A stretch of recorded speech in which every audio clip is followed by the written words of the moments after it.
On verra si ça passe, mais c'est pas sûr. Ouais, c'est pas sûr. Ok, t'es prête?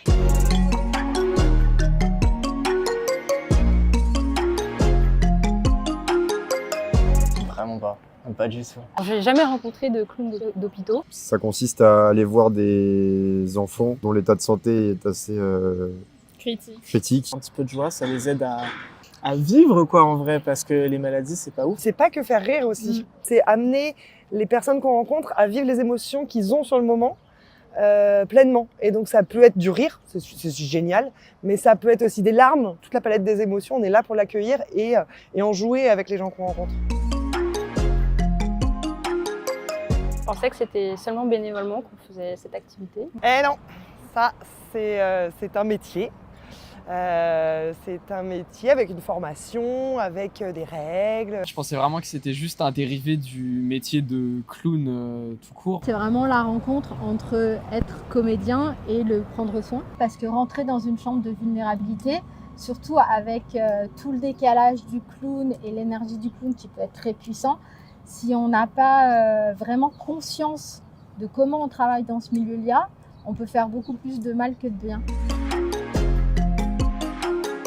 Dans mon état d'esprit, j'imaginerais plutôt des hommes, mais du coup, c'est pas normal. Les seules représentations dans les médias, par exemple, que j'ai vues, c'était souvent des hommes. Historiquement, c'était vraiment un métier d'homme, parce que de toute façon, tous les métiers de théâtre étaient un métier d'homme. Or qu'aujourd'hui, je pense que si on regarde le nombre de clowns en milieu de soins, on aura beaucoup plus de femmes que d'hommes. Je pense que c'est un métier choisi, c'est le choix d'apporter de l'aide. Ils interviennent dans les hôpitaux de leur propre choix. Sinon, ils auraient pu aller directement dans des cirques. De voir ces enfants en situation de mal-être, je pense qu'il faut être prêt. Vraiment, on est dans du métier passion. Aller à la rencontre des gens pour apporter un nouveau souffle, pour sortir du quotidien, c'est forcément quelque chose qu'on fait par choix. Pour amuser des enfants ou autres, il n'y a pas forcément de choses dangereuses. Il y a des maladies bactériennes qui peuvent être transmissibles. Comme tous les métiers qui sont liés à la santé, c'est vrai qu'il y a souvent une charge mentale à apporter et du coup, je pense que mentalement, ça doit être dur. On est comme les autres soignants, ça veut dire qu'en plus d'être clown, en plus d'être décalé, il faut quand même qu'on garde en tête qu'on est dans un milieu hospitalier. Après, je pense que le plus gros risque, oui, ça peut être mentalement. C'est important aussi de mettre en place des supervisions avec des psychologues ou avec des thérapeutes pour qu'on puisse parler de tout ce qui se joue sur le terrain.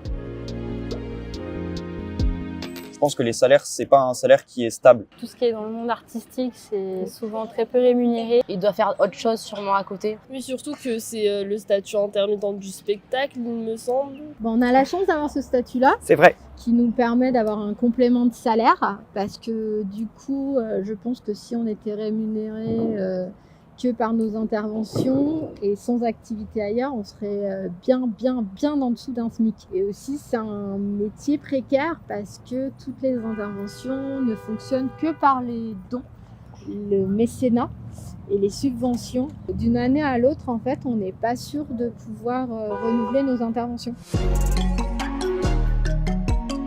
Est-ce qu'ils suivent des études du CIR? Les premiers clowns à l'hôpital, ils étaient hyper jeunes et ils y sont allés un petit peu comme ça, la fleur au fusil. Et aujourd'hui, il y a une formation certifiante. Et le parcours, c'est de l'artistique, de la connaissance du milieu de soins, s'ouvrir sur une palette de jeux, la musique, la marionnette, le burlesque, tester sur le terrain avec des seniors. Est-ce que c'est pas lourd psychologiquement? Ce qui fonctionne, c'est qu'on alterne du lourd et du léger, de la joie et du drame. Parce que si on fait qu'un seul registre, c'est pas possible. On peut plus se détacher. Et est-ce que c'est facile de rigoler dans des situations comme ça? Parce que c'est des situations quand même assez extrêmes et il faut vraiment pas le montrer. Si une personne est en train de pleurer ou en train de souffrir, on va pas rigoler en fait. Donc on va prendre de ce qu'elle a à nous donner et essayer de le transformer pour aller vers autre chose. La fois où une mamie nous disait qu'elle voulait mourir et qu'elle n'en pouvait plus, on a appelé la mort, on lui a donné rendez-vous et on s'est mis à chanter une chanson. Au final, elle a ri, mais au départ, non, c'était pas drôle quoi. Quel a été par exemple le patient qui vous a le plus marqué?